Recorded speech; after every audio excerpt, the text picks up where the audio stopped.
Bonjour Laure Lambert. Bonjour Salia. Alors, c'est vous notre auteur du guide Petit Futé Népal-Bhoutan. Et donc, vous avez plein de conseils à donner à nos lecteurs, à commencer par les balades et les visites. Donc, qu'est-ce que vous leur recommandez? Alors, il y a pas mal de balades et de visites à faire au Népal et au Bhoutan, mais c'est vrai que si j'avais vraiment un énorme coup de cœur, ça serait pour Pashupatinath au Népal, qui est un temple hindou et qui est un endroit vraiment, enfin moi qui émotionnellement, qui était très fort pour moi. En fait, les hindous n'ont pas sont les seuls à pouvoir pénétrer dans ce temple, et donc nous, on doit contourner et aller sur la rivière en face pour voir ce qui se passe. Et de là, on voit en fait, c'est pour ça que c'est bon, c'est à la fois très fort, âme sensible, s'abstenir, mais en même temps, c'est quand même un endroit qui est très particulier parce que justement, il y a des bûchers de crémation. Et donc, on y assiste. Et on voit à la fois, on assiste à ces crémations qui sont quand même la fin de la vie, avec ces familles endeuillées, etc.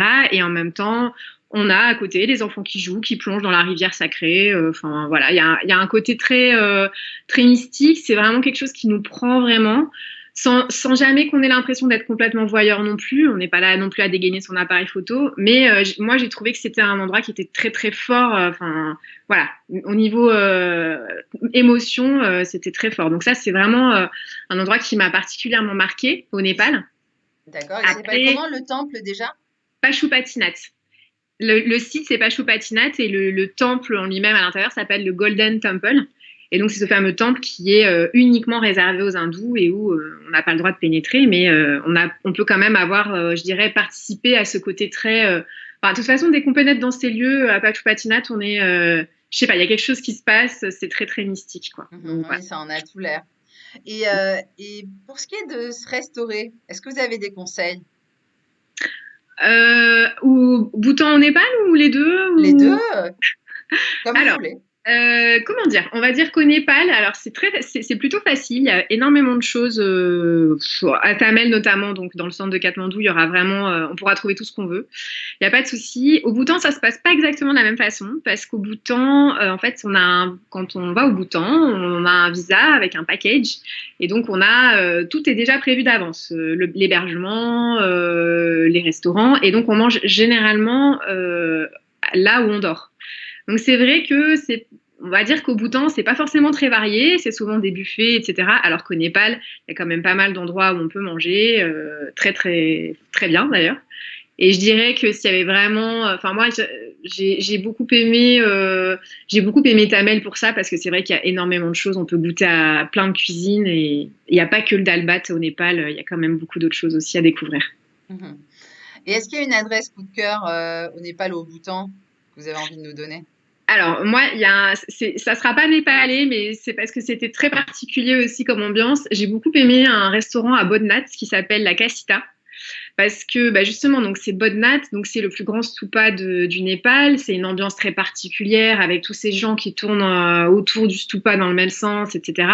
Et donc je me suis dit, tiens, un restaurant espagnol, allons essayer pour Oui. changer pareil. Et donc c'était assez particulier de regarder ces gens face à, donc, dans ce lieu quand même très enfin, imprégné de religion, etc. Très mystique aussi, et en même temps bah, de manger un guacamole. Donc voilà, c'était C'est mexicain et là, ouais, carrément. voilà, c'était assez particulier avec un mojito et puis quelques tapas. Voilà, donc c'est vrai que c'était et de la sangria bien sûr. Voilà, donc c'était assez particulier, mais j'ai trouvé que pour ce décalage-là, c'était plutôt sympa et très bon. Mm. Et pour sortir, boire un verre, au Népal et au Bhoutan, comment ça se passe? Vous conseillez quoi? Alors au Népal, enfin, dans les deux pays, ça sera pareil dans le sens où ils se couchent quand même très tôt. C'est vrai qu'on voit vraiment une baisse de l'activité à partir de 21 heures. Alors, dans Tamel, non, on peut toujours trouver donc des endroits pour sortir. Ça bouge ça bouge pas mal. Au Bhoutan, j'étais assez étonnée parce qu'on a l'impression que, comme c'est quand même un pays très calme, etc., on pourrait penser qu'il n'y a pas de lieu de sortie, et pas du tout. Ils adorent le karaoké là-bas.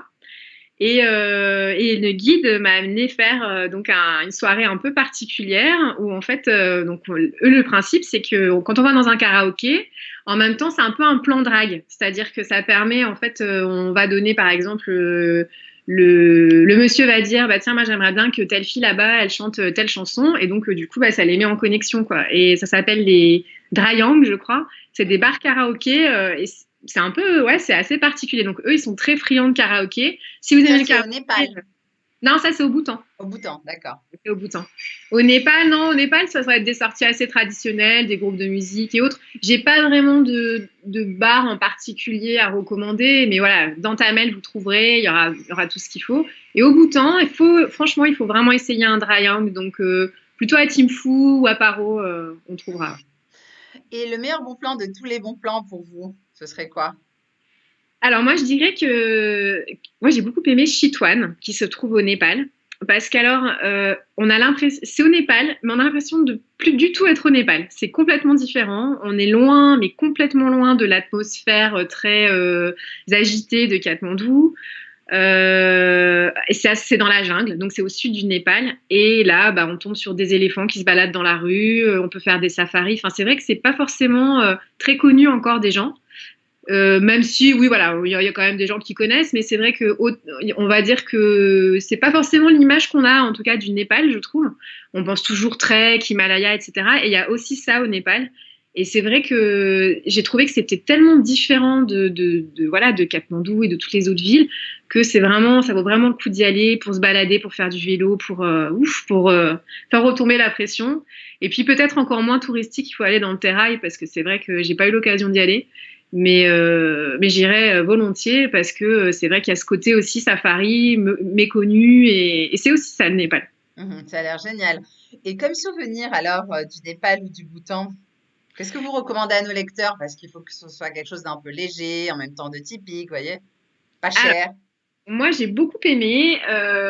Ils ont en fait au Népal, au Bhoutan aussi, mais au Népal on en trouve. En fait, ils font du papier. Et c'est un papier qui est très résistant. Et donc, bah, il y a des bouquins comme celui-ci Ah, avec vraiment du papier hyper. Enfin, c'est du papier qui est très, très, très joli. C'est de l'écorce de Daphné, en fait, qui font sécher, etc. Enfin, on peut visiter pas mal comment on pourrait dire ça? Des shops papetières, voilà. Et oui, ils font ça sous nos yeux. Et donc, ils font pas mal donc, de livres comme ça. Moi, j'ai ramené, par exemple, des petits éléphants. C'est oh, un c'est modèle trop mignon. pareil, donc en papier. Je trouvais que c'était super mignon à offrir et c'est hyper léger, donc ça vaut le coup. Toujours au Népal, ils sont assez doués. La communauté Newar est très douée pour faire travailler le bois, les cloches, etc. Donc ça, c'est assez connu. Ça pèse pas non plus très lourd et je trouvais que c'était Mhm. pas mal pour appeler les enfants Oh, c'est au repas. génial. Donc voilà. Après, un truc assez habituel, et ben, c'est vrai qu'il y a le thé de l'Himalaya, mais c'est quand même du très bon thé, donc pareil. Et puis après, bah, tout ce qui va être bijoux comme celui-ci ou des petites boucles d'oreilles, toujours, ça c'est du Népal aussi.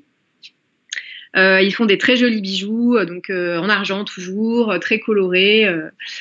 Du Bhoutan, je dirais que ça va être plutôt des tissus ou des costumes traditionnels ou pareil des petits bijoux, mais ça sera peut-être un petit peu plus kitsch et on est moins sûr que ce soit forcément de l'artisanat bhoutanais, donc bien demander en tout cas toujours la provenance. Mhm.